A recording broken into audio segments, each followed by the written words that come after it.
Makima.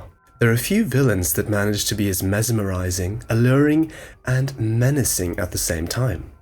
As captivating as she is, it's no surprise that she took the Chainsaw Man fanbase by storm and inspired an almost occult fascination in the hearts of otherwise upstanding otakus. You really have to give it to Fujimoto. Not only does Makima control everyone in her own world, some of her long chains seem long enough to cross the fourth wall, even binding unsuspecting manga readers and anime viewers to her control. These comment sections are quite interesting sometimes.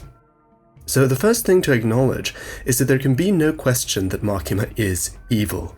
So monumentally evil that she props up Denji's until then miserable life with everything he ever wanted, with the sole goal of stripping it all away in one of the most diabolical reveals I've ever seen. I think the pure malice shows up most clearly in Volume 10. Pain after pain, she deconstructs Denji's psyche, using his entire life as a tool to break him apart and reduce him to an empty shell of himself. A shell she can easily control. I mean, just look at this one scene.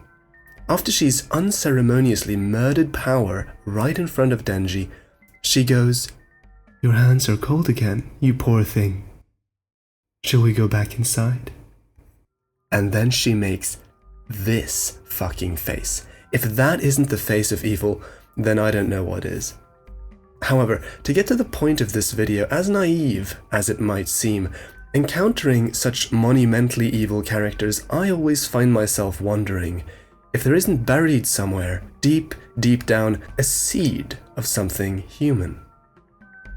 Some villains get full-on redemption arcs like Zuko, or at least moments like Darth Vader, and some villains are indeed so unredeemable that we can only conclude they must have been born from Satan's turd. What fascinates me about Makima is that although she's basically completely unredeemable, there's a single scene, probably forgotten by many people on a first reading, which despite its brevity speaks volumes about a part of her which she never tells us about herself. That is the movie scene. It occurs in chapter 39, when Makima and Denji are on a quote-unquote date, binging movies all day with the purpose, of course, of emotionally manipulating Denji. Most of these movies resonate with neither of them. They're in fact the only two people in the theater who remain expressionless as everyone around them cries their eyes out or laughs hysterically at stereotypical comedies and tearjerkers. But at the end of this segment, in the very last movie of the day, they watch what Denji calls a trivial scene of two family members giving each other a hug, and to his own chagrin, tears well up in Denji's eyes. Now, the interesting thing is, Makima also cries. I thought at first that this was probably a subtle manipulation tactic. Maybe she saw Denji tearing up from the corner of her eye and decided this was a great opportunity to create some false kinship. But after thinking it through and reading the entire arc, I don't think so anymore.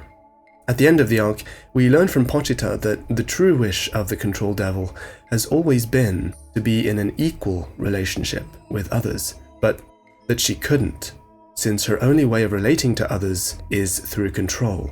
She wanted something like a family, but since all she knows is how to control, rather than making equal relationships, she always becomes the master, and her family are nothing but slaves to her will. That's of course why Pochita advises Denji to give her reincarnation, Nayuta, lots of hugs to prevent her from turning out the same way. Now, I think this reveal proves that Makima's tears in that scene were actually real. Seeing that small yet sincere human interaction reminded her of what she herself actually wanted deep down. She didn't like the other movies because they were unrealistic or tried too hard to make the audience cry. In other words, ironically, she didn't like them because they weren't genuine. Much like herself, right? Yet she was moved to tears by this one scene because it shows her the one thing she's ever actually wanted. A simple, genuine, and true human connection. Isn't it also weird in itself that Makima chose to binge movies for this date with Denji? I mean, it's not like binging movies specifically, and all day long at that, helps her manipulate him, at least not as far as I can tell. Maybe once again, the choice is a subtle clue as to the buried human part of Makima's character. Maybe she chooses to binge movies of all things because if she happens across a movie like the last one, that's the only chance she'll ever get to experience a glimpse of the connection she originally wanted. A connection on equal terms, not as master with slaves, but as a friend, a parent, a child, a lover. She probably doesn't admit it to herself, but honestly, why else would she be willing to spend all that time and money watching crappy blockbusters all day? Although this is the only scene where we see it directly, hints show up subtly throughout the series. Take her henchmen. For some reason, they all seem to have an obsession with her.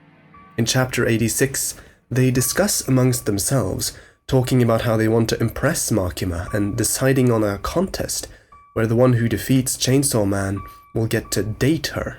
This behavior is sort of strange coming from a puppet that's already under Makima's control, isn't it? Maybe, once again, it's Fujimoto throwing us a tiny hint. Makima's hidden desire for intimacy leaking out and projecting itself onto her puppets to compensate for her inability to get the real thing. I think this might be a fundamental feature of a lot of people who engage in abusive, controlling relationships with others. Why does someone feel the need to exert this control over someone else? Why do they feel the need to associate with others at all? Is it ever really just a thirst for power with no other side of the coin? No genuine desire at the core? The irony is that since what Makima essentially wanted was love, she always had all she needed right in front of her. I don't know if you can call it love, but Denji at least genuinely liked and was infatuated with her, even despite everything she'd done to him at the end of the arc. And just like her, the scene which moved him wasn't the one with violent action, nor the cheap tearjerker, but the same simple portrayal of a genuine human connection. Ultimately, they were both striving after the same thing, yet despite sitting right next to him, Makima was totally unable to even recognize Denji as a person, let alone someone she could genuinely relate to. Now, of course, I have to reiterate that Makima is not a redeemable character, at all. As far as the story goes, she's basically pure evil.